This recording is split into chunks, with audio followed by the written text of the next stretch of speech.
Your wife is not dead." The words cut through the autumn rain like a blade through silk. Marcus Wellington froze, his heart hammering against his ribs as he turned toward the voice. Standing just beyond the circle of black umbrellas and mourning faces was a girl who couldn't have been older than 11. Her oversized hoodie clung to her thin frame, soaked through and heavy with rain. But it was her eyes that stopped Marcus cold. Dark, intelligent, unwavering, filled with a certainty that felt like lightning in his chest. "What did you say?" Marcus whispered, his voice barely audible above the drumming rain. The girl took a deliberate step closer, her small chin lifted in defiance. "I saw them pull her from the water," she said, each word precise and unwavering. "She's not dead, mister. I saw it all." One of Marcus's assistants stepped forward. "Sweetheart, Mr. Wellington is grieving. This really isn't the time for—" "Quiet." The word cracked like a whip from Marcus's lips. Something in her expression, the way she held herself, despite her obvious poverty, reminded him achingly of Kate. The girl reached into her hoodie pocket with deliberate care. From its rain-soaked depths, she withdrew something that made Marcus's knees buckle. A silver bracelet, tarnished but unmistakable, with two small charms dangling from its delicate links. A tiny stethoscope and a heart engraved with M and K forever.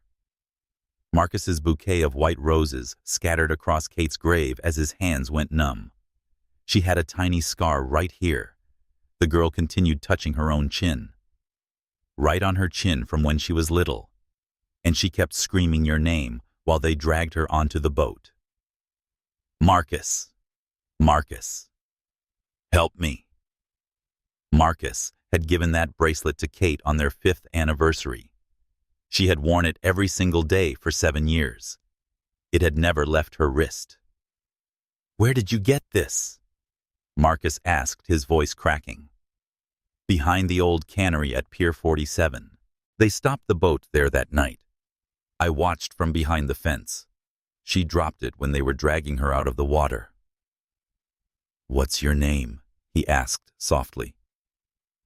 "Isabella," she said, then quickly added, "But everyone calls me Bella." "Bella. And why are you telling me this now?" For the first time, Bella's composure cracked slightly. "I tried," she whispered. "I told a police officer once right after it happened. He laughed at me, told me to stop making up stories for attention, said kids like me always lie to get what we want." The casual cruelty of those words hit Marcus like a physical blow. But it wasn't a story. Bella continued. "I saw everything. And when I saw your picture in the newspaper today, I knew I had to tell someone who would listen." "You're serious," Marcus said. "Dead serious," Bella replied without hesitation. Marcus turned to his security chief. "Get the car." Then he looked back at Bella. "You're coming with me." Her eyes widened in surprise. "Really? If what you're saying is true, then I need your help to bring her home." As the black sedan pulled away from the cemetery, neither of them noticed the man in the gray raincoat who had been watching their entire conversation through binoculars. The man lowered his surveillance equipment and spoke into a hidden earpiece. "They've made contact. Proceed to phase 2. But wait, it gets worse." Because 6 months earlier, life had been something entirely different for Marcus Wellington. He could still remember that last perfect morning with Kate, the way the California sunshine had streamed through their bedroom windows. She'd been getting ready for another long day at Children's Hospital, humming as she braided her dark hair. "Another heart surgery today?" he'd asked. "Twin boys," she'd said, her eyes lighting up. "Born conjoined at the heart. If we can separate them successfully, they'll both have a chance at normal lives." That had been Kate's calling, where Marcus built his technology empire.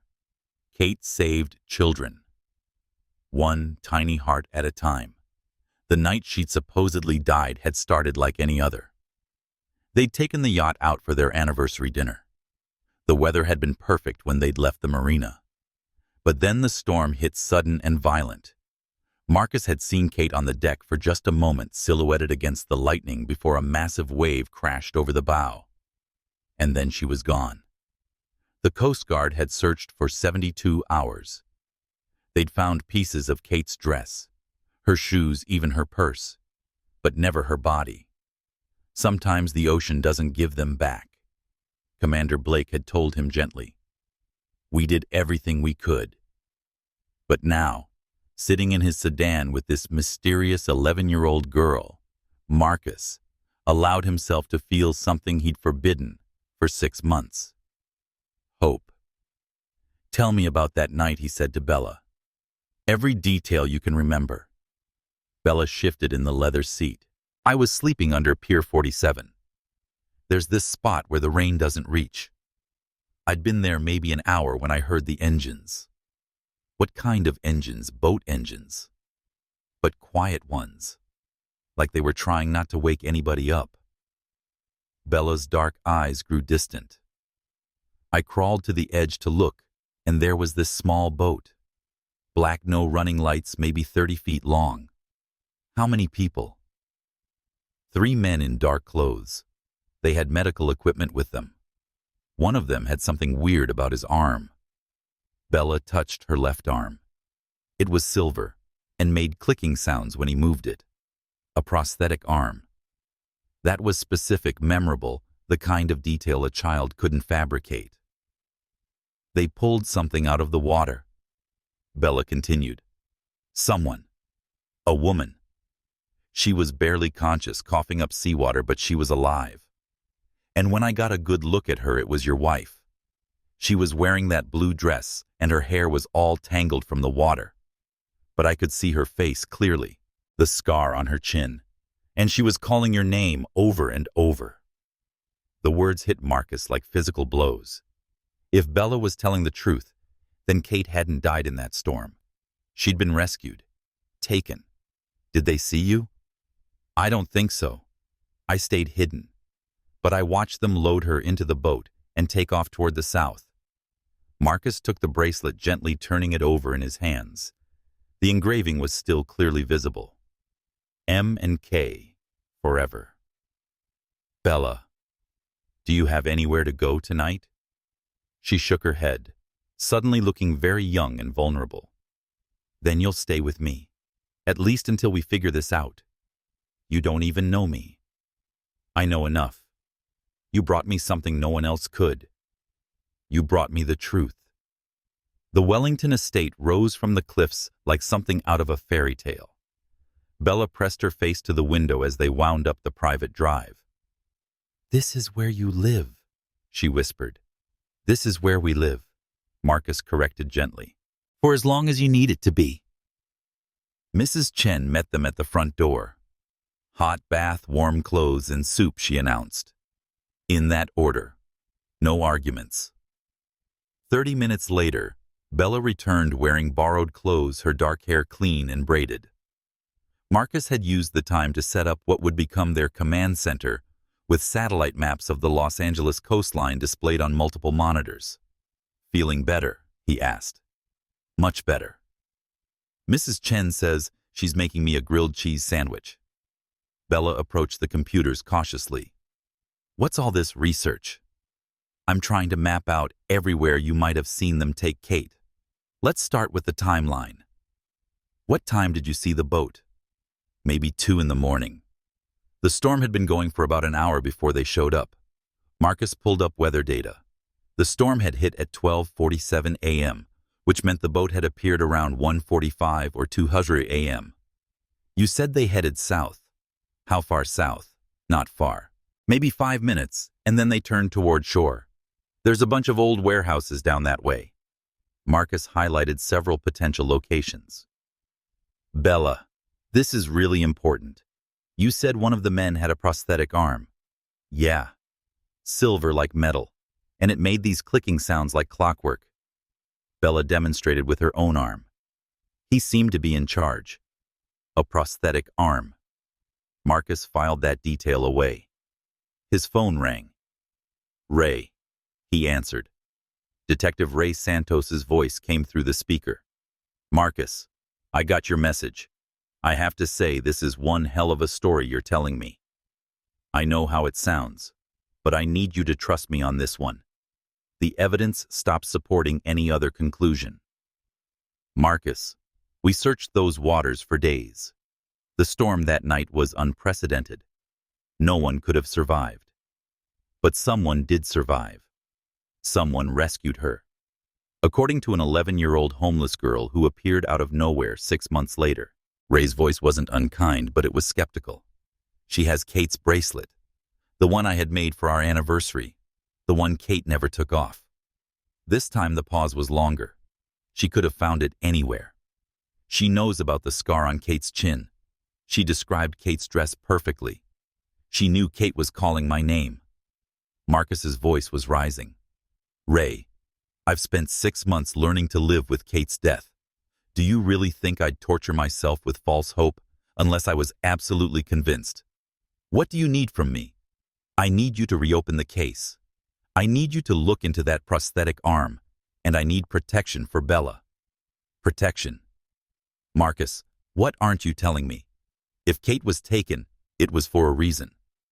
And if Bella is the only witness to that crime, then she's in danger. Okay, I'll see what I can do. But Marcus, you need to be prepared for the possibility that this doesn't lead where you want it to lead." After he hung up, Bella was quiet for a long moment. "He doesn't believe me. He's a cop. He needs evidence. But he'll help us find it. And if we can't find it..." Marcus turned to face her fully. "Bella, 6 months ago, I lost the most important person in my world. For 6 months, I've been living with grief so deep, it felt like drowning every single day. But you've given me something I thought was gone forever. Hope. Whatever happens next, I will never stop being grateful to you for that gift." Bella's eyes filled with tears. "No one's ever called me a gift before." "Then they weren't paying attention," Marcus said simply. Mrs. Chen appeared carrying a tray with the most elaborate grilled cheese sandwich in history. "Dinner," she announced. "And after dinner, young lady, you need sleep, real sleep in a real bed."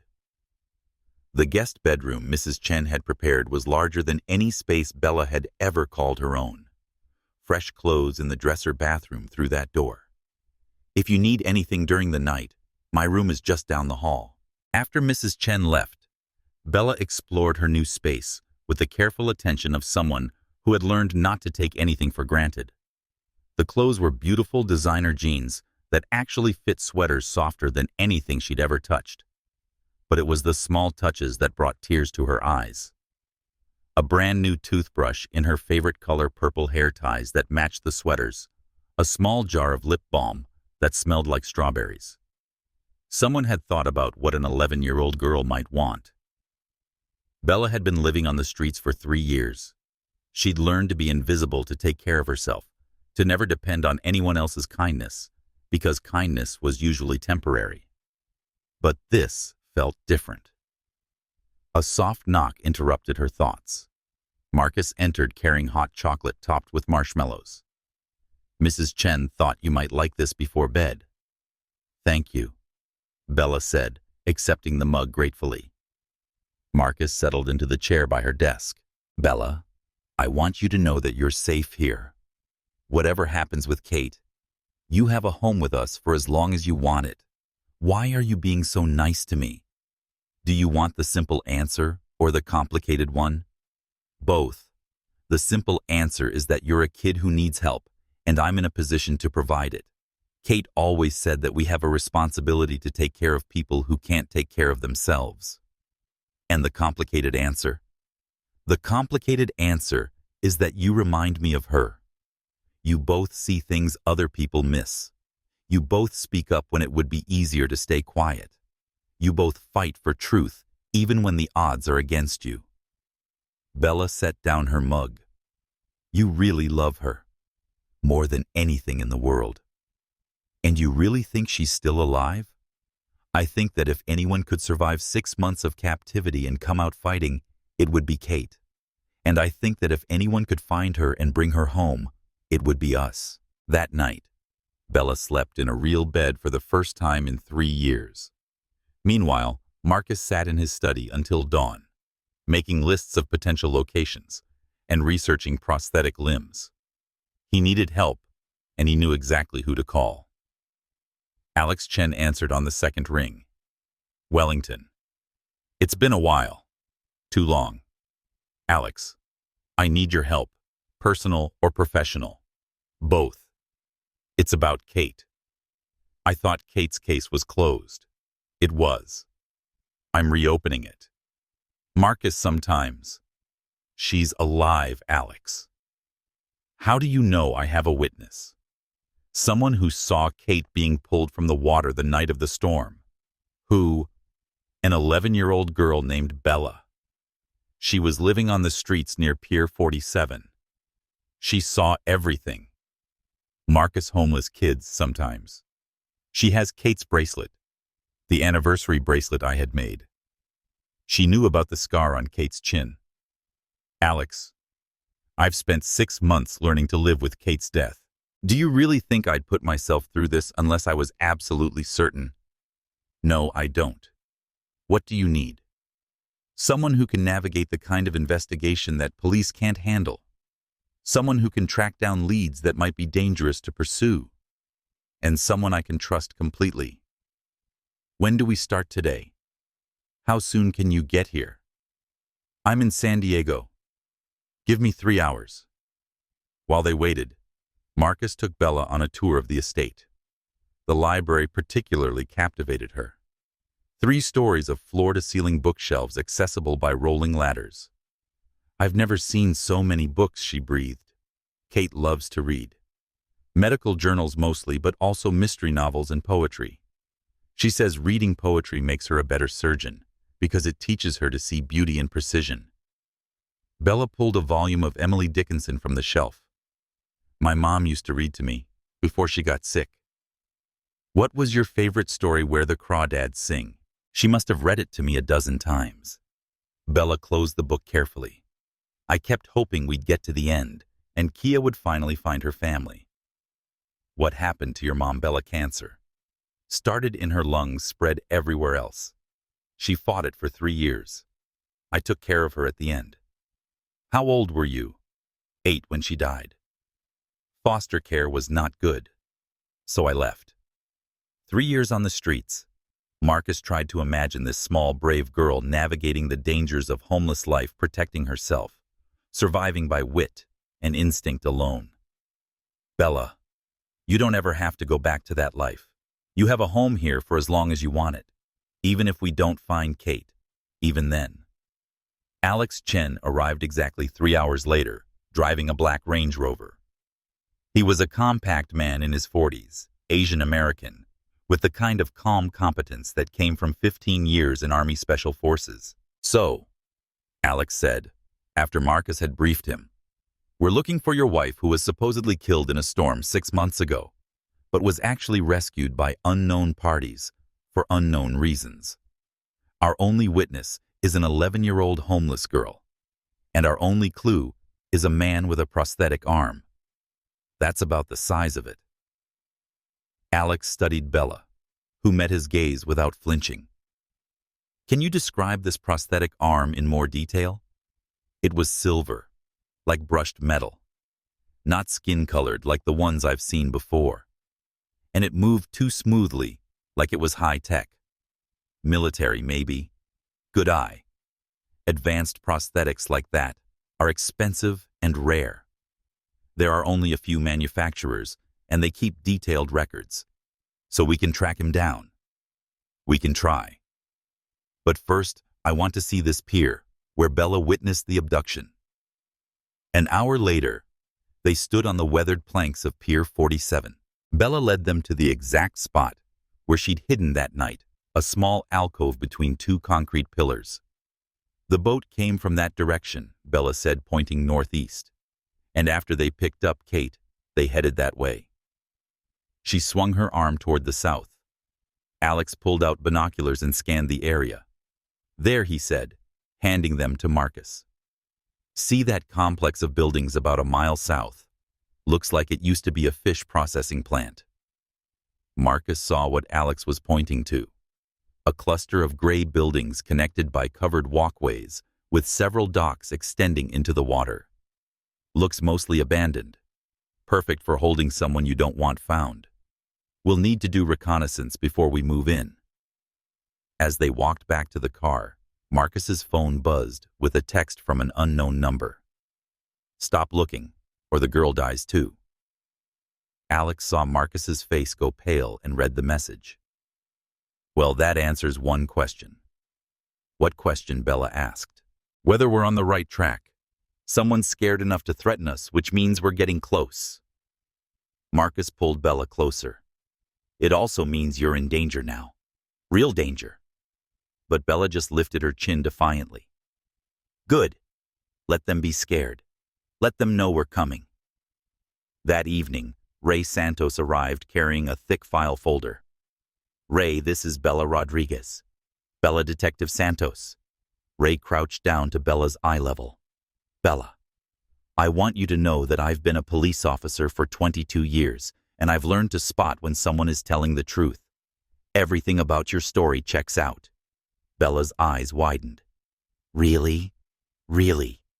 I spent today making inquiries about prosthetic arms, and I found something interesting. Ray opened his file and pulled out photographs. These are all advanced prosthetic limbs sold in the Los Angeles area in the past 2 years.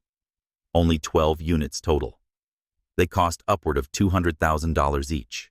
That's a very exclusive club, Alex observed. Exactly. And when I cross-referenced the buyer list with criminal databases, one name jumped out immediately. Ray placed a photograph on the table. Dr. Viktor Kozlov, age 53, former surgeon at UCLA Medical Center. Former, Alex asked. Lost his medical license 4 years ago for conducting unauthorized experiments on pediatric patients. Lost his left arm in a laboratory explosion while trying to destroy evidence. He disappeared before trial and hasn't been seen since. Bella leaned forward to study the photograph. That's him. That's the man who was giving orders on the boat. What kind of experiments was he conducting? Marcus asked. The worst kind. He was using terminally ill children as test subjects for experimental organ transplant procedures. The families thought he was trying to save their kids. In reality, he was harvesting organs from the children who died and selling them on the black market. Kate was scheduled to testify at his trial, Marcus said slowly. She was the prosecution's star witness. Her testimony would have put him away for life. When he disappeared, the case fell apart. So when he found out she was still alive, he decided to silence her permanently. But why keep her alive for 6 months? There's something else. Ray exchanged a look with Alex. He's connected to an international network of organ traffickers. They call themselves the Syndicate, and they specialize in acquiring organs from unwilling donors. You think he's been using Kate to... I think he's been forcing her to perform surgeries. Kate is one of the best pediatric surgeons in the country. Her skills would be invaluable to someone running an organ trafficking operation. Bella had gone very pale. What about Miguel? Who's Miguel? Marcus asked gently. My little brother. He disappeared 2 years ago. He was 7 years old, and he had a heart condition. Tears were starting to stream down Bella's face. The last time I saw him, he was going to the free clinic for a checkup. They said a nice doctor wanted to help him get better. Ray pulled out another photograph. Miguel Rodriguez, age 7, last seen at the Harbor Community Health Clinic on March 15th, 2 years ago. The attending physician was Dr. Viktor Kozlov. Bella broke down sobbing. Marcus immediately moved to comfort her. We're going to find him. We're going to find both of them. Marcus. Ray said carefully, you need to understand what we're up against. Kozlov isn't just a rogue doctor. He's part of an international criminal organization with resources, connections, and a willingness to kill anyone who threatens their operation. Then we'd better find Kate and Miguel before they decide we're too much of a threat, Alex said calmly. Ray pulled out a map marked with red circles. We've identified 4 possible locations where the syndicate might be running operations. 2 are in Los Angeles County, 1 is in Orange County, and 1 is offshore. The boat, Bella said suddenly. The night they took Kate after they picked her up, they didn't go directly to shore. They went out to sea first toward a bigger boat. I could see lights on the horizon. A mobile base of operations, Alex noted. Smart. Harder to track, easier to defend. The big boat was maybe 2 miles out. Bella continued. It was huge like a cruise ship, but all white and very modern looking. It had a helicopter pad on the back and what looked like a laboratory on the upper deck. How long were they at the big boat before they came back? Alex asked. Maybe an hour. I waited and watched until they returned to shore. They docked at one of those old canneries, the one with the blue roof. She pointed to a location on Ray's map. I followed them, but they had cars waiting. 3 black SUVs. They put Kate in the middle car and drove away. Which direction? North, toward the mountains. There's something else, Ray said, pulling out a final document. 3 weeks before she disappeared, Kate reported suspicious activity to the hospital administration. What kind of activity? Parents of her patients were being approached by people claiming to be from a charity that provides free medical care to underserved children. The charity was offering to transfer the sickest kids to a specialized facility for experimental treatments. And the hospital administration did what with this information? Marcus asked. Nothing. They told Kate she was being paranoid. The charity was called Hope for Tomorrow Foundation. Want to guess who the medical director was? Viktor Kozlov, Alex said. Kate was getting close to exposing the entire operation, so they decided to remove her from the equation. There's something else, Marcus said. Kozlov has given us 72 hours to respond to his offer. He wants Kate to join his organization voluntarily, or he'll resume operations targeting children in the Los Angeles area. That's essentially a terrorist threat, Ray observed. Which means we can't wait for official channels. We need to find Kozlov and stop him before the 72 hours expire. I have those resources, Marcus said. Wellington Industries has contracts with satellite imaging companies. I can get real-time surveillance of shipping lanes from Mexico to Alaska. If Kozlov's boat is out there, I can find it. What are you planning? Kate asked. I'm planning to finish what we started. We rescued 13 children, but Kozlov said his network processes 3,000 kids annually. That means there are almost 3,000 families out there who are going through what we went through. I want to help, Bella said. You and Miguel have been through enough.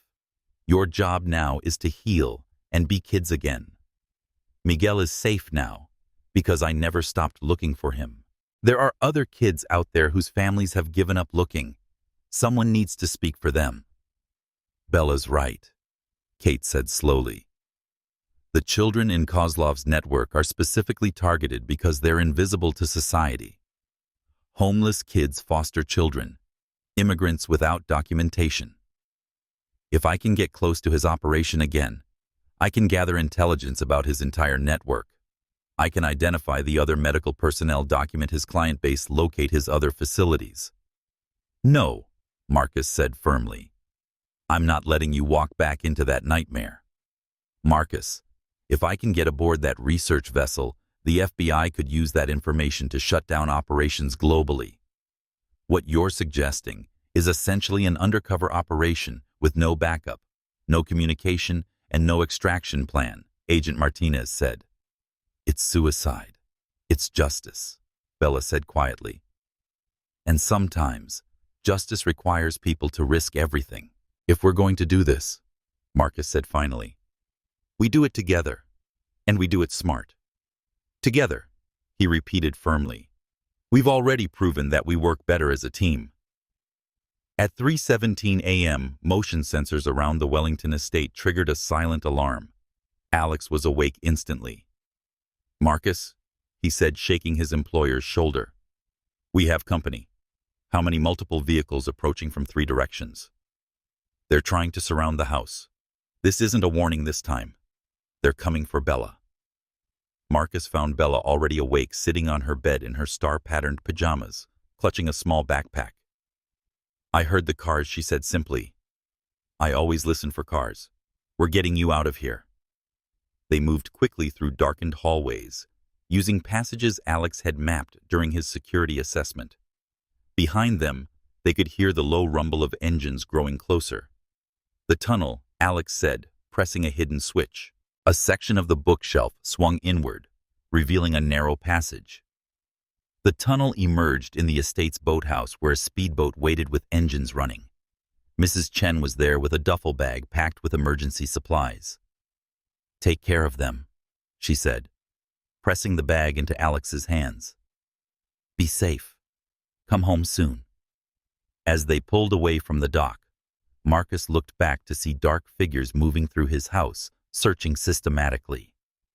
They're not trying to hide, Alex observed.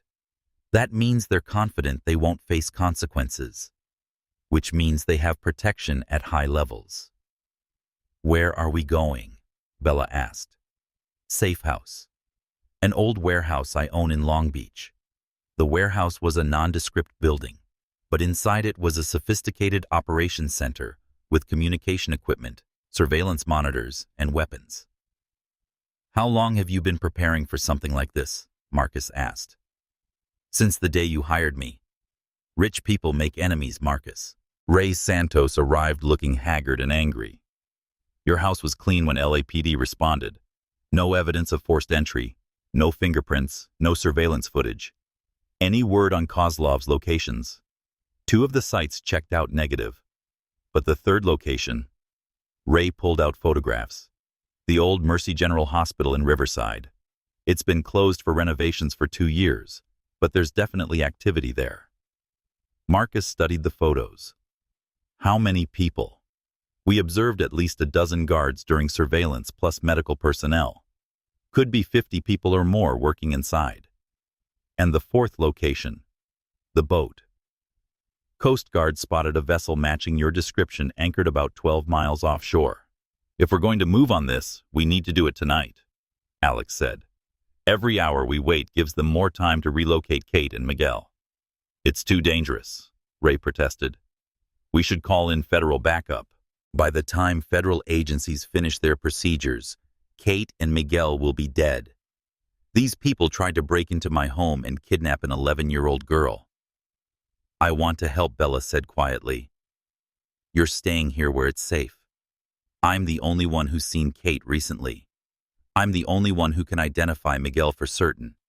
And I know how to be invisible when I need to be. She has a point, Alex said reluctantly. A child would be less likely to trigger security responses. No, Marcus said firmly. I won't put her in that kind of danger. Marcus, they already came after me. They already know who I am. The only way I'm going to be safe is if we stop them completely. If we do this, he said finally, we do it my way. You stay with me at all times. You follow Alex's orders without question. And at the first sign of trouble, you get out.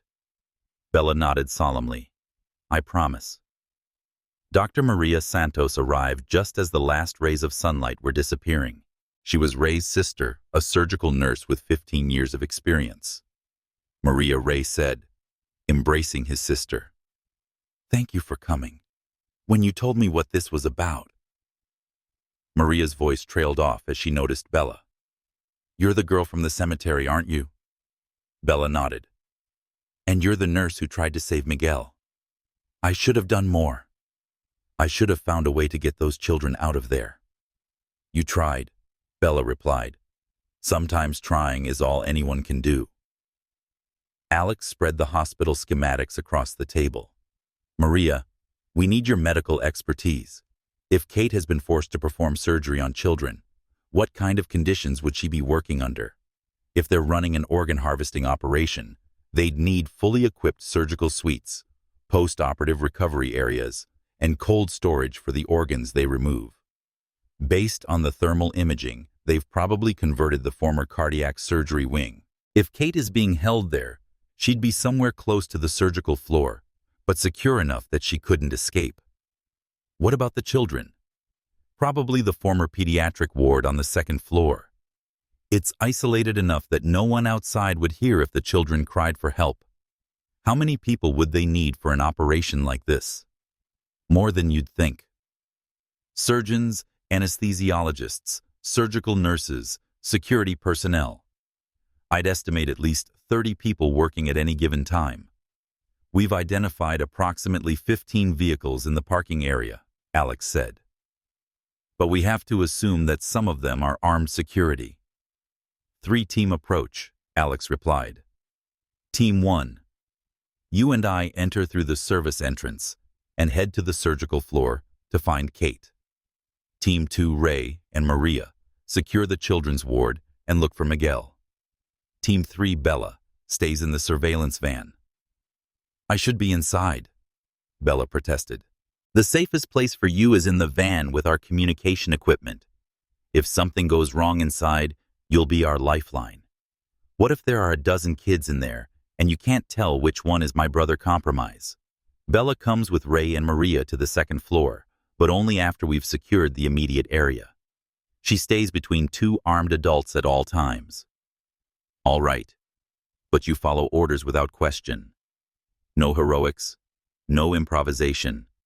If they're holding children for organ harvesting, they're probably keeping them on immunosuppressive drugs, Maria said. Those kids are going to be weak, disoriented, and medically fragile. We can't just rush them out. Can you handle that? I can stabilize them for transport, but we'll need ambulances standing by. I can arrange that, Ray said. As they suited up, Alex pulled out tactical equipment. Everyone gets a radio headset, body armor, and emergency medical supplies. Final equipment check. Radios. Everyone confirmed their communication devices were working. Medical supplies. Maria patted the tactical medical kit strapped to her back. Weapons. Ray and Alex confirmed their sidearms. Marcus had a pistol he hoped he wouldn't need to use.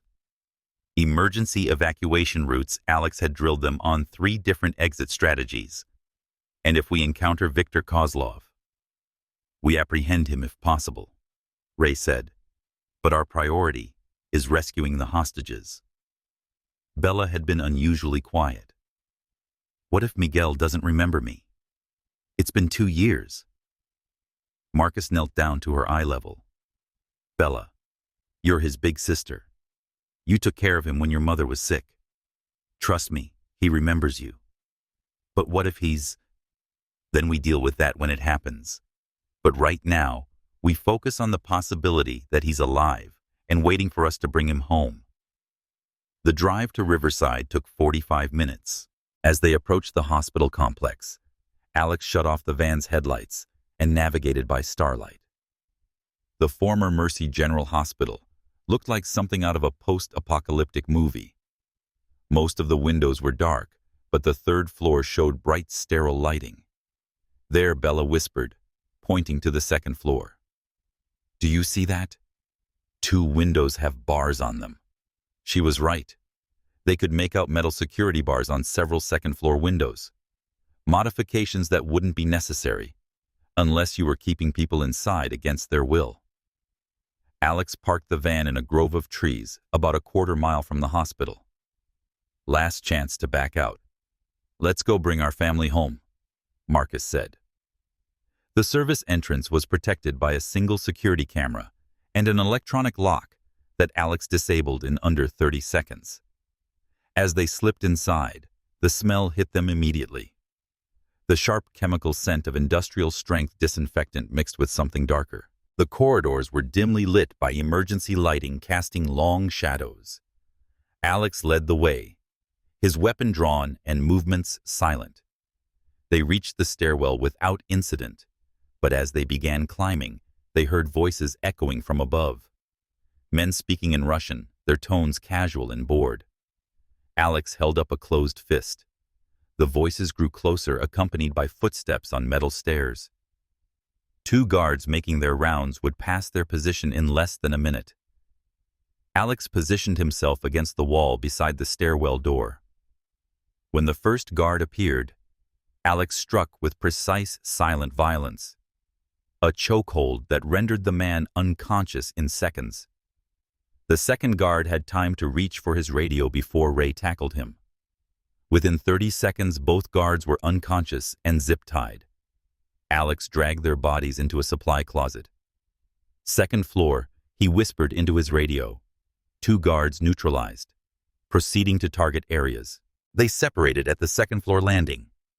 Marcus and Alex headed toward the surgical elevators, while Ray, Maria, and Bella moved down the corridor toward the pediatric ward. The surgical floor was a maze of interconnected operating rooms. Most were dark, but light spilled from beneath the doors of 3 operating suites. As they approached the first lighted room, Marcus could hear the soft beeping of medical monitors. Through a small window in the door, he caught his first glimpse of the horror Viktor Kozlov had created. The operating room was set up for organ harvesting, not healing. Multiple surgical tables were arranged in an assembly line configuration. Monitors displayed vital signs for multiple patients, and in the corner refrigerated units hummed quietly. But it was the figure in surgical scrubs, standing with her back to the door, that made Marcus's knees go weak. Kate. Alive, moving apparently unharmed, but clearly operating under duress. "She's here," Marcus whispered into his radio. "3rd floor, OR3. Copy that, came." Ray's voice. "We've found the children's ward." "Bella has positively identified Miguel.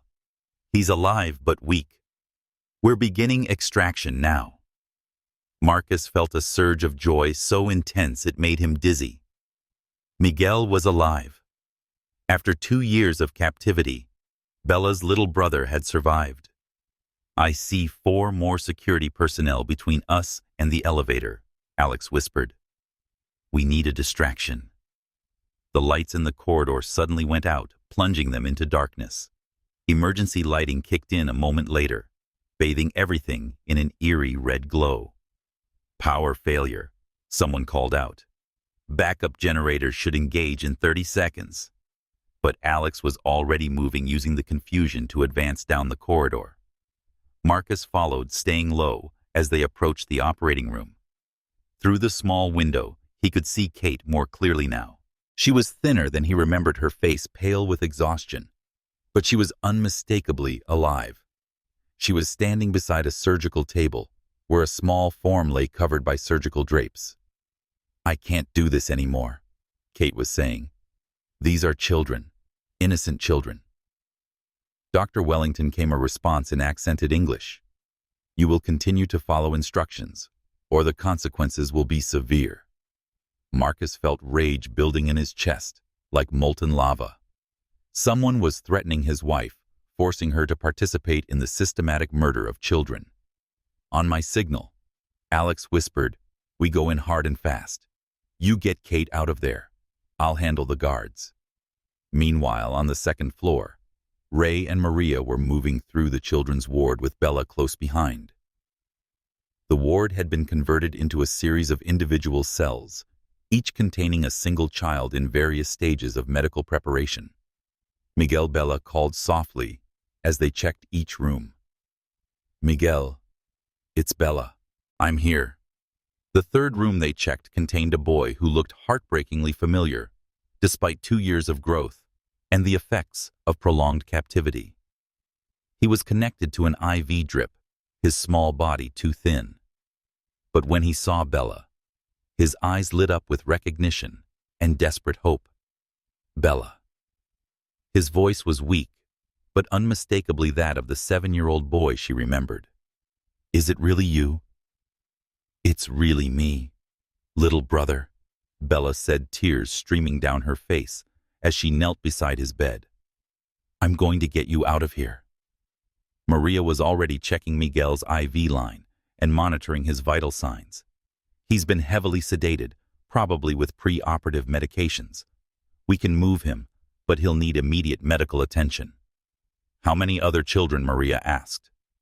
12 total, Ray reported. Ages 6 to 14. all showing signs of prolonged captivity. "We can't leave them," Bella said fiercely. "We won't. But we need to get Miguel to safety first, then come back for the others."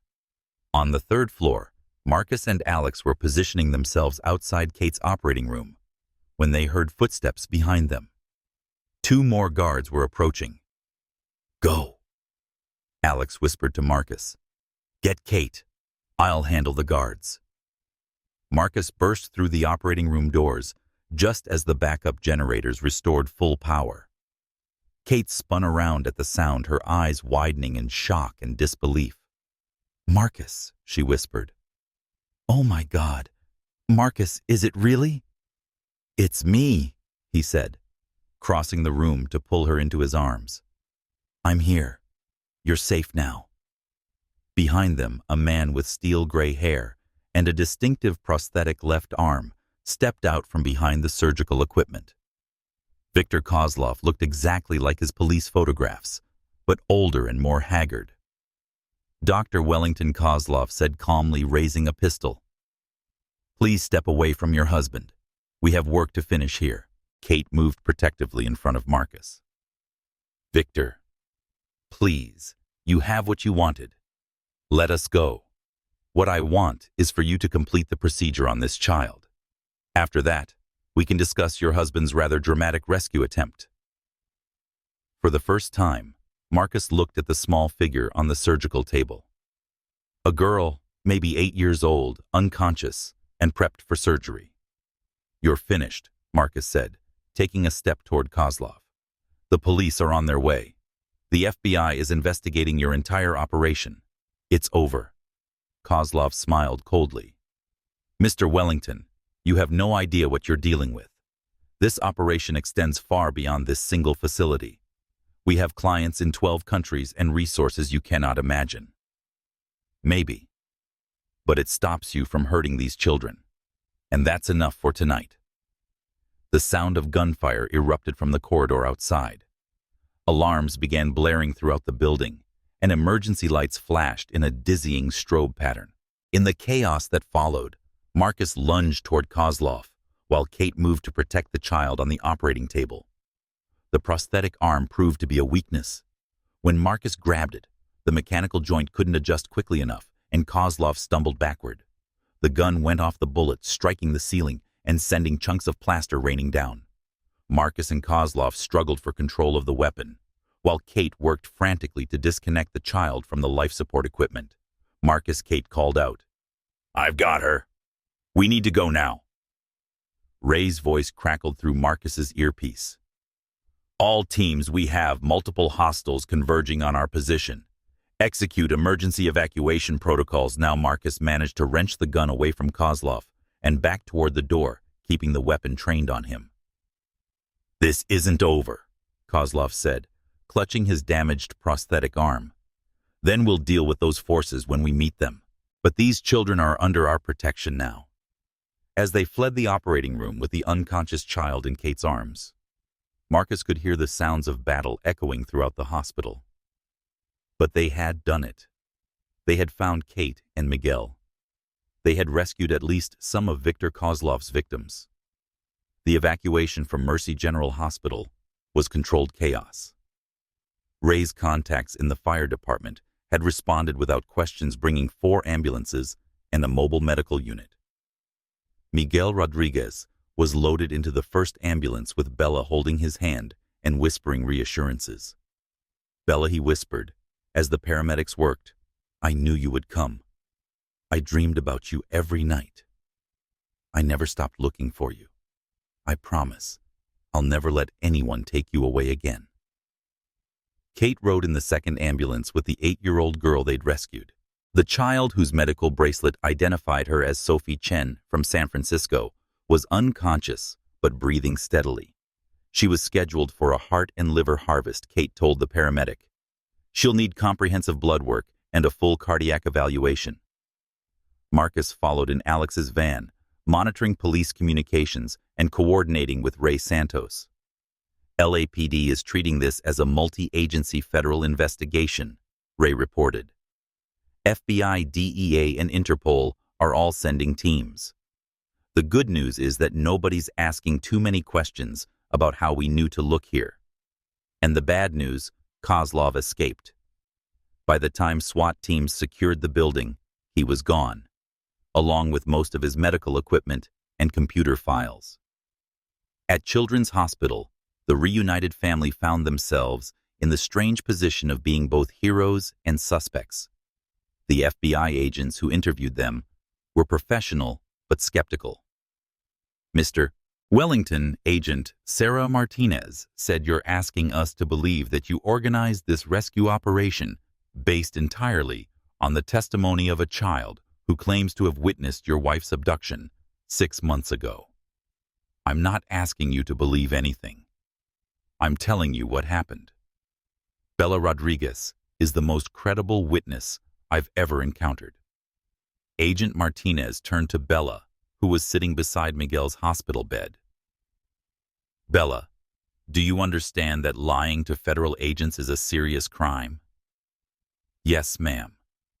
Do you understand that not believing kids when they tell you about crimes is how those crimes keep happening?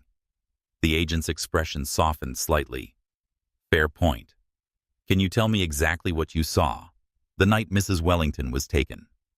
For the third time in a week, Bella recounted her story with the same precise details and unwavering conviction. But this time, she had physical evidence to support her account. Based on what we've gathered so far, Agent Martinez said we're treating this as part of an ongoing international investigation into organ trafficking networks. Dr. Kozlov has been on our watch list for 2 years. What happens now? Kate asked. Now we try to track down the rest of his network.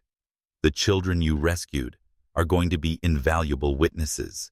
And Dr. Wellington, your medical knowledge could help us understand how extensive his operations have been. Kate nodded, though Marcus could see the exhaustion and trauma in her eyes. I'll help however I can. Those children deserve justice. But even as they cooperated with federal investigators, Marcus was receiving troubling news. Alex had maintained surveillance on several locations associated with Kozlov's network. 3 facilities in different states have been completely evacuated in the past 12 hours, Alex reported. It's like they had a pre-planned response to exposure. How is that possible? Professional extraction. These people have resources, Marcus. Government-level resources. That evening, as Marcus sat beside Kate's hospital bed, his secure phone buzzed with an encrypted message from an unknown sender. Against his better judgment, Marcus opened it. Viktor Kozlov's face filled the screen, but he was no longer in the medical facility they had raided. He appeared to be aboard a ship, with the open ocean visible through windows behind him. Mr. Wellington Kozlov said, his accented English calm and precise. Congratulations on your successful rescue operation. You have saved 13 children and reunited your family. You should feel proud. Marcus felt his blood run cold. This was not the ranting of a defeated criminal. However, I want you to understand the larger context of what you have done.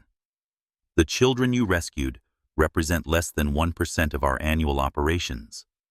While you were saving 13 lives, my colleagues in other facilities were processing dozens more. The camera panned to show a wall-mounted display with what appeared to be a global map marked with dozens of red dots. Each of these locations represents an active facility in our network: hospitals, clinics, research stations, mobile surgical units. We operate on 6 continents, serve clients in 47 countries, and process over 3,000 donors annually. Marcus felt sick. 3,000 children. Your actions tonight have cost us approximately 48 hours of operations, and perhaps $2 million in lost revenue. In other words, you have created a minor inconvenience. The camera zoomed in on Kozlov's face. Your wife, Dr. Wellington, possesses skills that are valuable to our organization. During her 6 months with us, she performed flawlessly under pressure. No, Marcus whispered. We would like to invite Dr. Wellington to join our organization in a more permanent capacity. The compensation would be substantial, $10 million annually, plus benefits that include protection for her family and a guarantee that children from your local area would not be targeted. Marcus's hands were shaking. If Dr. Wellington declines this generous offer, we will of course respect her decision. However, we will also be forced to resume operations in the Los Angeles area. Children who are currently safe will become targets. The video paused on Kozlov's face. You have 72 hours to consider our proposal. Dr. Wellington can contact us through the number that will appear when this message ends. The video ended, replaced by a phone number with an international prefix. Marcus stared at the screen, processing the impossible choice Kozlov had presented. Kate could save thousands of children by sacrificing herself to work for the organization that had kidnapped and tortured her. Or she could refuse and accept responsibility for every child who died because they had disrupted Kozlov's operations. But as Marcus looked at his wife sleeping peacefully for the first time in 6 months, and at Bella curled up beside Miguel's bed, he realized that Kozlov had made a crucial mistake. He had underestimated the lengths to which people would go to protect the ones they loved. And he had given them 72 hours to find him before he could hurt another child. Marcus Wellington had built a technology empire by being smarter and more determined than his competition. Now, he was going to use every resource at his disposal to hunt down Viktor Kozlov and destroy his network completely. Because some fights were worth whatever they cost. The coordinates Agent Martinez provided led them to a point in the Pacific Ocean, 23 miles southwest of Catalina Island, where the sanctuary maintained position in international waters. The research vessel was exactly as Bella had described, a gleaming white ship that looked more like a luxury yacht than a floating house of horrors. Marcus stood on the bridge of the Coast Guard cutter, watching through binoculars as Kate was transferred to a small speedboat that would take her to Kozlov's ship. She wore a wire so thin it was invisible, and a GPS tracker. Remember, Agent Martinez said into Kate's earpiece, "Your cover story is that you want to negotiate the terms of your employment. You're buying time for us to gather intelligence." Kate nodded, though Marcus could see the tension in her shoulders. "How long do I need to stay aboard? 6 hours minimum. Long enough for our technical team to hack their communication systems and download their client databases." Bella stood beside Marcus. "She's going to be okay," she said, though Marcus wasn't sure if she was trying to convince him or herself. "She's the bravest person I know, but brave people can still get hurt. Then we make sure she doesn't." The speedboat reached the sanctuary's loading platform, and they watched Kate climb aboard. Within moments, she had disappeared inside the ship's superstructure. "Contact established," came Kate's voice through their headsets. "I'm being escorted to Kozlov's office." For the next 20 minutes, they listened to Kate's conversation with Viktor Kozlov through hidden microphones. Dr. Wellington Kozlov's accented voice came through their speakers. "I hope you've had time to consider our proposal. As you can see, our facilities are quite sophisticated. The conditions aren't the issue. The issue is what you're asking me to do. I'm asking you to use your considerable skills to help provide medical services to clients who are willing to pay premium prices for premium care. It's completely different, and you know it." There was a pause. Then Kozlov's voice returned with a harder edge. "Dr. Wellington, let me be very direct. Your husband's interference in our Los Angeles operations has cost us considerable resources. My colleagues are pressuring me to take more aggressive action against your family." Marcus felt his blood run cold. "However, I believe your medical expertise is valuable enough to justify a more collaborative approach. Join our organization willingly, and your family will be protected. You're threatening my family. I'm explaining the reality of your situation. Agent Martinez was monitoring multiple communication channels. How much longer does she need to stay aboard? Marcus asked. Our tech team is making progress, but they need at least another 4 hours to download the complete database. Over the next 2 hours, they listened as Kate was given a tour of the sanctuary's medical facilities. The ship was essentially a floating hospital, complete with operating suites, recovery wards, and organ preservation laboratories. We serve clients in 47 countries, Kozlov explained. Transplant organs are delivered within 12 hours of harvest, ensuring optimal viability. Our success rate is 96%. Because you're not limited by consent laws or medical ethics. Because we're not limited by bureaucratic inefficiency. Dr. Wellington, every year thousands of children die waiting for organ transplants, while perfectly viable organs are wasted due to regulatory complications. You provide a service that murders children. We provide a service that prioritizes the lives of clients who have the resources to pay for premium medical care. Kate Marcus said quietly into his microphone, "You don't have to listen to this." Not yet. Agent Martinez interrupted. We need locations of other facilities, names of medical personnel, client lists. But as they continued monitoring it, became clear that the situation aboard the sanctuary was becoming increasingly dangerous. Kozlov was growing suspicious of Kate's questions. Dr. Wellington, he said, after Kate asked about his other facilities, you seem very interested in the operational details of our organization. May I ask why I'm trying to understand what I would be committing to? If I'm going to work for you, I need to know the scope of the operation. The scope is exactly what I choose to share with you when I choose to share it. Your role would be strictly limited to medical procedures. Marcus could hear the change in Kozlov's voice. He's getting suspicious. We need to extract her now. Our tech team needs another 2 hours. She might not have 2 hours. The situation deteriorated rapidly. Kate's questions became more evasive. Kozlov's responses more hostile. Dr. Wellington Kozlov said, his voice now openly menacing. I believe you are not here to negotiate employment. I believe you're here to gather intelligence. Viktor, I came here because you threatened my family. Your family is in no danger from me. However, they are in considerable danger from themselves.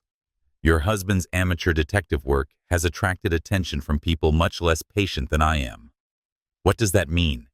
It means that disrupting our operations has consequences that extend beyond my organization.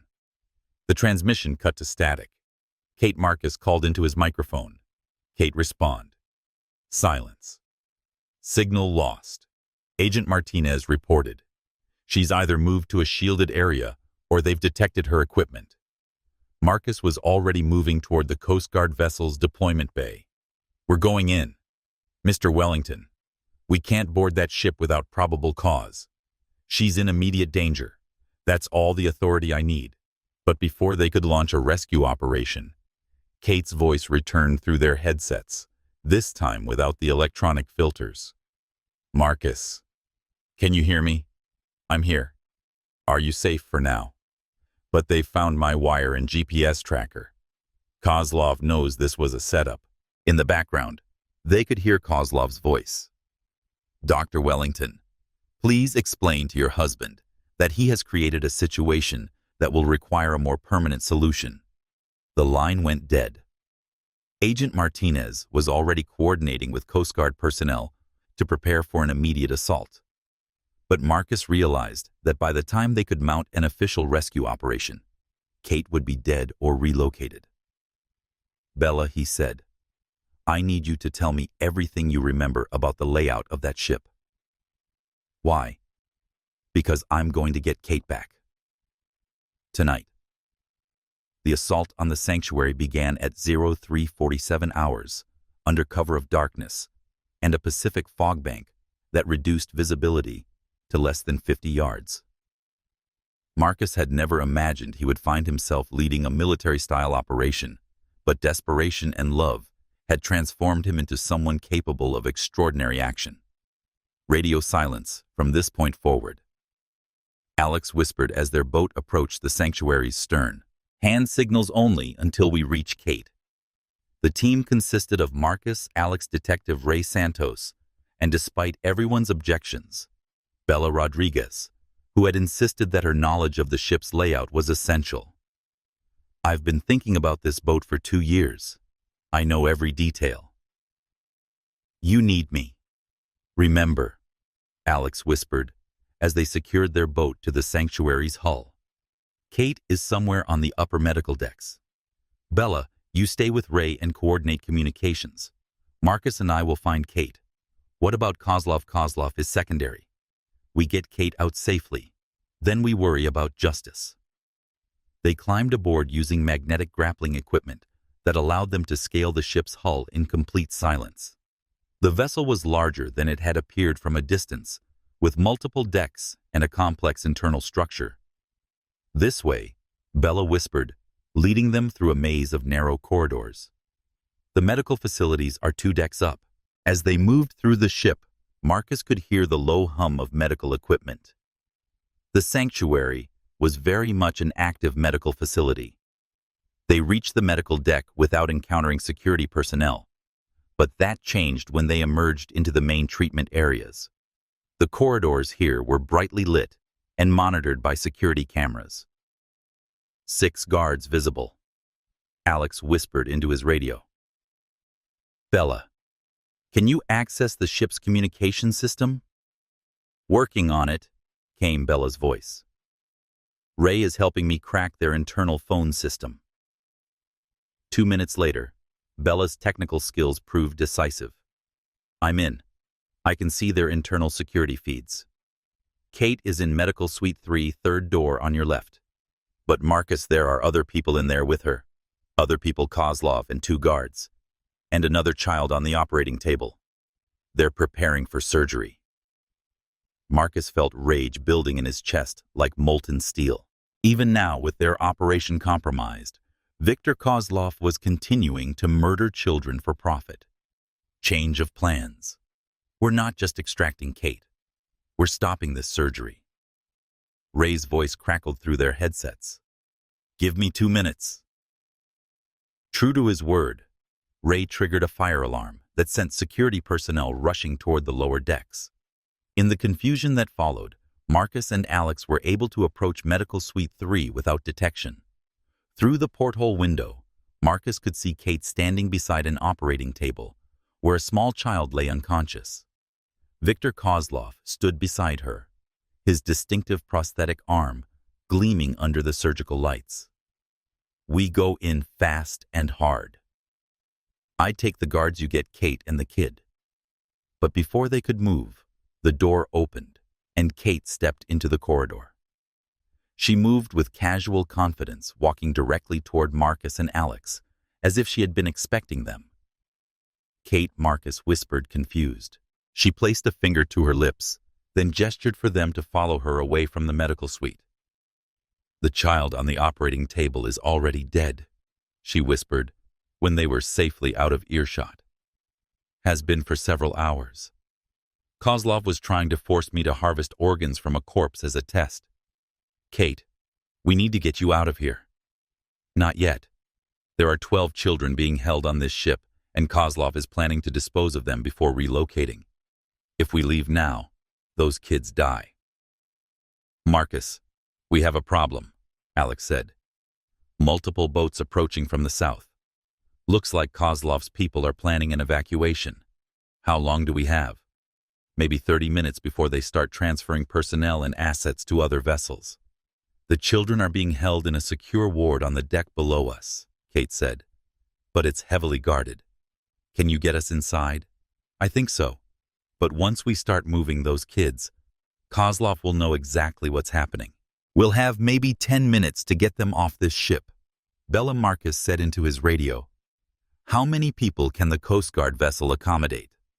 Agent Martinez says they can take maybe 20 people maximum. 20 people. Kate, 12 children, and their rescue team would total exactly 17 people. We can do this. Kate, lead us to those children. The children's ward aboard the sanctuary was a sterile nightmare of metal and glass, designed to hold young prisoners with maximum security and minimum humanity. 12 children ranging in age from 6 to 13 were confined in individual cells. But what broke Marcus's heart was not just the physical conditions. It was the way the children had adapted to their captivity. They moved with the careful, quiet desperation of people who had learned that any display of fear would be met with punishment. "Oh my God," Kate whispered as they gained access to the ward. "Some of these kids have been here for months." The rescue operation required precision and speed. While Alex and Ray neutralized the guards, Marcus and Kate moved from cell to cell, assessing each child's medical condition. "Can you walk?" Kate asked a girl who couldn't have been older than 8. "Yes, ma'am," the child replied in a whisper. "What's your name, sweetheart?" "Sarah." "Sarah Kim. I'm from Portland." Marcus felt his throat tighten. Sarah Kim had been missing for 4 months. Her parents had mounted a massive search campaign. "Sarah, we're going to take you home to your mom and dad, but I need you to be very brave and very quiet. Can you do that?" The little girl nodded, tears streaming down her face. Multiple boats approaching from all directions. Bella's voice crackled through their headsets. "Looks like Kozlov's backup plan is to transfer operations to smaller vessels. How much time do we have?" "Maybe 5 minutes before they start boarding." "Change of plans," Alex announced. "We're not taking the children through the ship's corridors. We're going out through the emergency evacuation system." The sanctuary's emergency evacuation system included inflatable life rafts that could be deployed directly from the children's ward to the ocean below. "Kate, you go with the first group of children. Get them to the Coast Guard vessel and coordinate medical treatment. I'll follow with the second group. Marcus, I'm not leaving without you. You're not leaving without me. You're going ahead of me. There's a difference." As they prepared to deploy the first life raft, Viktor Kozlov's voice echoed through the ship's communication system. "Dr. Wellington, I know you're listening. You have something that belongs to me, and I have something that belongs to you." On the security monitors, Kozlov appeared on screen. He was standing in what appeared to be his private office, holding a pistol aimed at someone outside the camera's range. "Your young friend, Miss Rodriguez, has been very helpful in providing technical support for your rescue operation. However, her usefulness has reached its end." Marcus felt the world tilt beneath his feet. Bella. Somehow Kozlov had captured Bella. "You have 2 minutes to return my assets to their proper locations. After that, the girl dies." The children they were trying to rescue had gone very still. Kate Marcus said quietly, "Get the children out of here. All of them. Now." "What about Bella?" "I'll get Bella." "Marcus, those children have been prisoners for months. Some of them are dying. You're a doctor. Save theirs." It was the hardest decision either of them had ever made, but Kate understood the logic. 12 children whose rescue was certain versus 1 child whose rescue was possible but not guaranteed. "I love you," she said simply. "I love you too. Now go." As Kate began evacuating the imprisoned children through the emergency life raft system, Marcus set off through the sanctuary's corridors to find Bella and confront Viktor Kozlov one final time. He found them in Kozlov's private office, a luxuriously appointed space that looked more like a corporate boardroom. Bella was zip-tied to a chair, but her eyes were defiant rather than afraid. Mr. Wellington, Kozlov said without turning around. "Thank you for coming.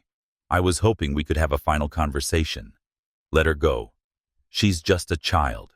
Miss Rodriguez is many things, but just a child is not one of them."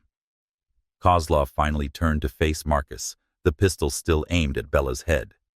"She is a witness to crimes, a skilled technician who has compromised my security systems, and a symbol of resistance that my organization cannot afford to tolerate. What do you want? I want you to understand that your actions tonight have consequences that extend far beyond this single vessel. Miss Rodriguez's rescue of her brother, your wife's escape from captivity, and now this assault on my operations. All of these events have created a narrative that threatens the stability of my entire network. Kozlov moved closer to Bella, the gun never wavering. Stories have power, Mr. Wellington. The story of a homeless girl who refused to be silent, who convinced a billionaire to believe her, who helped rescue dozens of children from people like me. That story will inspire others. It will encourage law enforcement agencies to take missing children cases more seriously. Marcus began to understand what Kozlov was really afraid of. Not law enforcement, not prosecution, not even prison. He was afraid of hope. You're afraid that people will stop being afraid of you. I'm afraid that people will remember that children matter, that homeless kids and foster children and immigrant families deserve the same protection as wealthy families. That narrative is very dangerous to my business model. Bella had been silent throughout this conversation, but now she spoke. Too late, she said simply. What? It's too late to stop the story. Agent Martinez has been recording everything through my wire. The Coast Guard has the rescued children. Kate has documented evidence of your operations, and Miguel is alive to testify about what you did to him. Bella's smile was fierce and proud. The story's already out there. Killing me doesn't change anything except making you a murderer instead of just a kidnapper. For the first time since Marcus had met him, Viktor Kozlov looked uncertain. Besides, Bella continued, if you kill me, Marcus will kill you. And he's not going to prison for shooting a man who pointed a gun at a child. No jury in America would convict him. Marcus realized that Bella was giving him both permission and opportunity. But before anyone could act, Alex Chen's voice crackled through the office's communication system. This is the United States Coast Guard. You are surrounded by federal law enforcement vessels. Surrender immediately or face the consequences. Through the office's windows, Marcus could see the lights of multiple Coast Guard and Navy vessels surrounding the sanctuary. Kozlov lowered his weapon, understanding that his options had been reduced to surrender or death. It seems your story has a happy ending after all, Miss Rodriguez, he said bitterly. No, Bella replied, standing up as Marcus cut her restraints. This isn't the ending. This is just the beginning. As federal agents boarded the sanctuary to arrest Viktor Kozlov and his associates, Marcus realized that Bella was right. What had started as a desperate search for his missing wife had become something much larger. A statement that every child deserved to be protected, that society's most vulnerable members would not be forgotten or ignored. Kate was safe. Miguel was safe. 12 more children were going home to their families. But more importantly, a message had been sent to predators everywhere. There were people willing to fight for kids who couldn't fight for themselves. And sometimes, that was enough to change the world. 6 months after the rescue operations that had dismantled Viktor Kozlov's international organ trafficking network, the Wellington family gathered in their Beverly Hills garden to celebrate Homecoming Day. Marcus sat at the head of the table, his arm around Kate, who looked healthier and more vibrant than she had in years. The trauma of her captivity had not disappeared, but months of therapy and the satisfaction of seeing justice served had helped her begin to heal. Bella and Miguel sat across from them, officially adopted into the Wellington family, and bearing new names that reflected their changed status. Isabella Wellington Rodriguez and Miguel Wellington Rodriguez. They had kept their birth surname as a tribute to their mother's memory, but added the Wellington name as a symbol of the family that had chosen them. Miguel, now 11 years old, showed few lasting effects from his captivity. He was still small for his age and would require ongoing medical monitoring, but his spirit had proven remarkably resilient. But it was Bella who had undergone the most dramatic transformation. At 13, She had grown several inches and gained weight that made her look healthy rather than gaunt. More importantly, she had found her voice as an advocate for missing and exploited children. "Tell them about the foundation," Marcus prompted. Bella grinned. The Rodriguez Wellington Foundation for Missing Children got its first major grant last week, $5 million from the Department of Justice to fund search operations for homeless and runaway kids. That's incredible. How many children will that help? The grant will fund dedicated search teams in 12 major cities.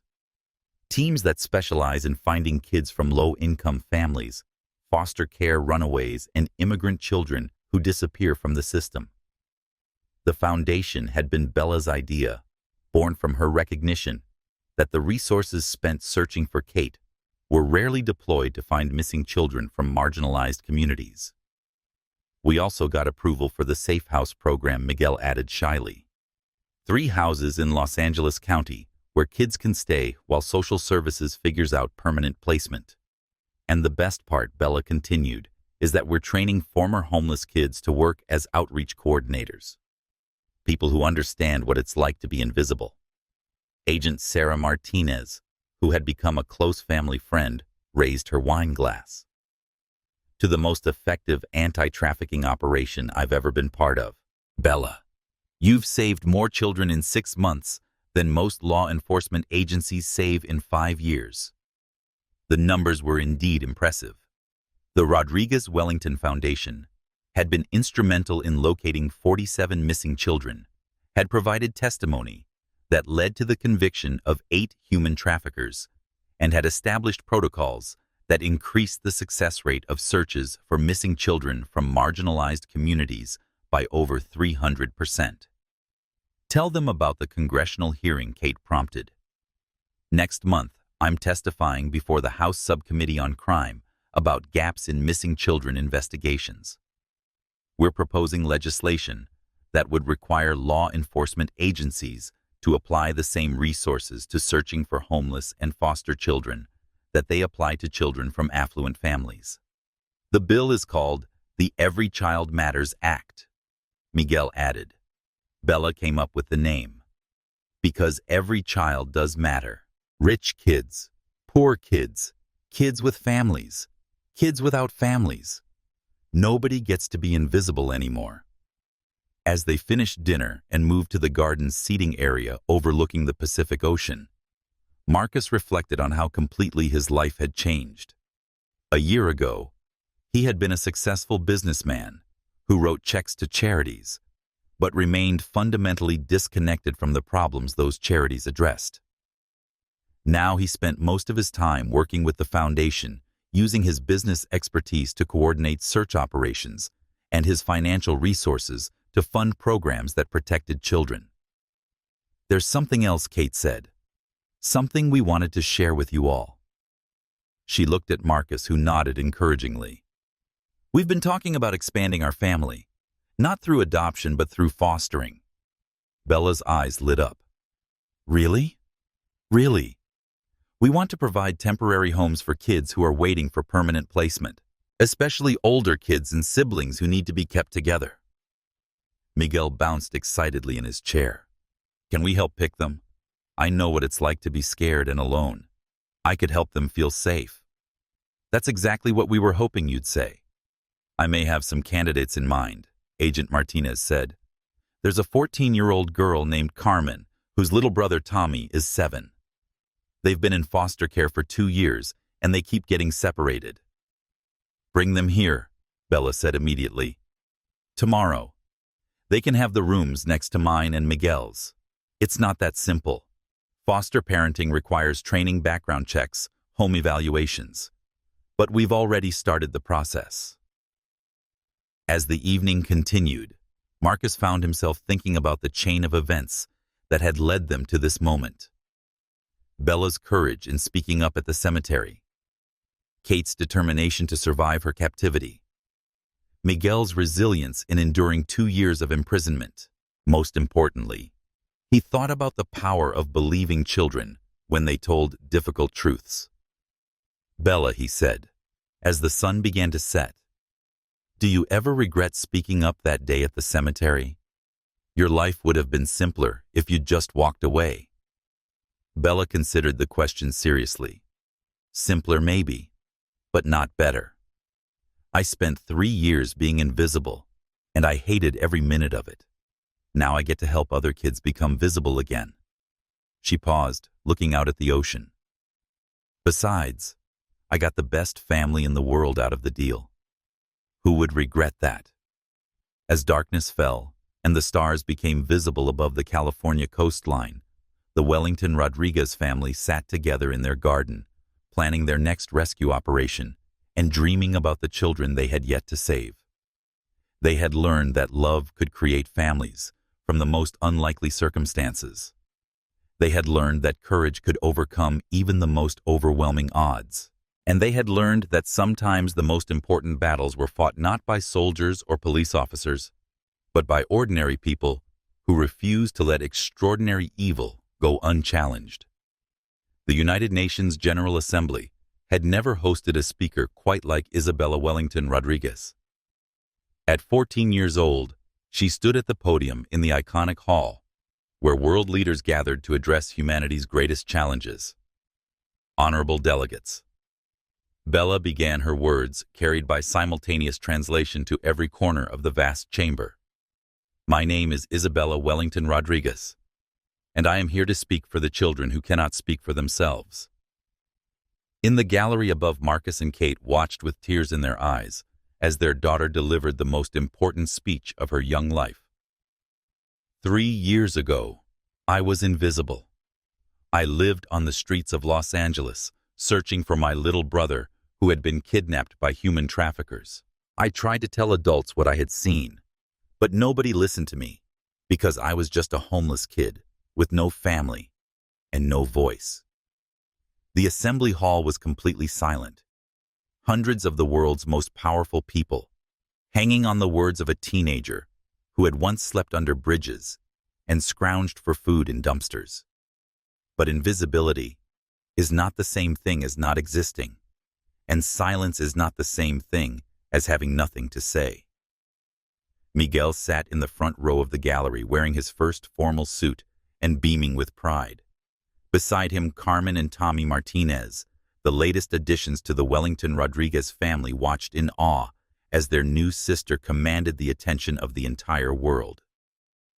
Today, I want to tell you about the 2.3 million children who disappear around the world every year. Most of them are never found. Most of them are never even searched for with the same urgency we would use to find children from wealthy families. On the screens throughout the assembly hall, photographs began appearing. Faces of missing children from every continent, every economic background, every race and nationality. These children are invisible, not because they choose to be, but because society has chosen not to see them. They are foster children whose disappearance doesn't generate headlines. They are homeless kids whose families lack the resources to mount search campaigns. They are immigrant children whose legal status makes their parents afraid to contact authorities. Marcus thought about the journey that had brought them to this moment. The Rodriguez Wellington Foundation had grown from a small family initiative into an international organization that operated in 47 countries. They had found and rescued over 800 children, had helped pass legislation in 12 nations that improved protection for vulnerable youth, and had established safe houses and support programs that served thousands of at-risk kids. In the past year, Bella continued, our foundation has worked with local organizations to establish the Global Missing Children Protocol, which requires participating nations to apply identical resources to searching for missing children, regardless of their family's socioeconomic status. Agent Martinez, now Deputy Director of the FBI's Crimes Against Children Unit, sat in the diplomatic section. The protocols Bella was describing had been implemented in 23 countries and had already resulted in dramatic improvements in recovery rates. But protocols and procedures are not enough. What we need is a fundamental change in how we think about children, all children, and their value to society. She paused, looking directly at the camera that was broadcasting her speech to millions of viewers around the world. Every child is someone's most precious treasure. Every child has dreams and potential, and the right to grow up safely. Every child deserves to be seen, to be heard, to be believed when they speak truth about injustice. In the audience, delegates began applauding slowly at first, then with increasing intensity, as Bella's words resonated throughout the chamber. 3 years ago, I told a man at a cemetery that his wife was still alive. He could have dismissed me as a crazy kid making up stories. Instead, he listened. He believed me. He acted on what I told him. Marcus felt Kate take his hand as Bella's voice grew more emotional. That man, my father, Marcus Wellington, taught me that sometimes the most important thing an adult can do is listen to a child. Not just hear their words, but truly listen with the understanding that children often see truths that adults miss. The applause was becoming more sustained now, as delegates throughout the hall rose to their feet. Today, I am asking every person in this room, every person watching this speech, to listen to the children in your communities. Listen to their fears, their observations, their requests for help. Because sometimes, a child's voice is the only thing standing between a predator and their next victim. Sometimes, a child's memory is the only evidence that can solve a crime. And sometimes, a child's courage is the only thing that can bring justice to the powerless. As Bella concluded her speech, and the General Assembly erupted in sustained applause, Marcus realized that their family's story had become something much larger than a tale of rescue and recovery. It had become a testament to the power of believing in the inherent worth and dignity of every human being, regardless of age, economic status, or social position. It had become proof that love could create families from the most broken circumstances. And it had become a reminder that the most important battles for human rights were often fought not by armies or governments, but by ordinary people who refused to accept that suffering was inevitable. As the delegates filed out, and Bella was surrounded by reporters and advocates, the Wellington Rodriguez family gathered in a quiet corridor overlooking the East River. "I'm proud of you," Marcus told Bella, pulling her into a fierce hug. "You've accomplished something today that will save thousands of children's lives." "We've accomplished something," Bella corrected. "This was never just about me. It was about all of us choosing to fight for kids who can't fight for themselves." "What did you think of your sister's speech?" Kate asked Miguel. "I think she's going to change the world, just like she changed mine." Carmen, who had been in foster care for 3 years before joining their family, spoke up quietly. "Do you really think things will be different now? For kids like us?" Bella turned to look at her newest sister. "I think things are already different. Every time someone listens to a child who's trying to report abuse, things are different. Every time a police officer takes a missing homeless kid as seriously as they'd take a missing rich kid, things are different." Tommy, Carmen's 8-year-old brother, tugged on Marcus's sleeve. "Dad, when I grow up, can I help find missing kids too?" "You're already helping. Every time you're kind to a new kid at school, every time you include someone who feels left out, every time you speak up when you see something wrong, you're helping." "There's something we need to tell you all," Kate said as they reached the building's exit. "Marcus and I have been talking, and we've decided to expand our mission." "Expand how?" Bella asked. "We're opening a residential facility, a place where teenage survivors of trafficking and abuse can live while they recover and figure out their next steps. Kind of like a combination group, home counseling center and school." Miguel's eyes lit up. "Like a real home for kids who don't have homes." "Exactly like that. And we were hoping our family might want to help run it." The idea had been developing for months, as they worked with an increasing number of teenage survivors who had nowhere to go after being rescued from trafficking situations. It would be called the Rodriguez Family Center. Kate continued in honor of your mother and all the other parents who fought to protect their children, even when the system failed them. Bella was quiet for a long moment. How many kids would live there? 24 to start. In individual rooms with counselors and teachers and medical staff, and with a family that understands what it's like to be lost and then found. I want to do it, Bella said immediately. I want to help kids who are going through what Miguel and I went through. Me too, Miguel added. Nobody should have to be scared and alone. Carmen nodded agreement. If I can help one kid feel safer, then everything bad that happened to me was worth it. As they stepped out of the United Nations building into the New York sunshine, Marcus realized that their story was far from over. It was evolving, growing, encompassing more children, and more families, and more communities that refused to accept that some kids were disposable. You know, he said to Kate as they watched their 4 children discussing plans for the residential facility. When you first disappeared, I thought my life was ending. And now I think it was just beginning. The statistics about missing and exploited children were still staggering. Every year, millions of kids disappeared into systems of abuse and trafficking.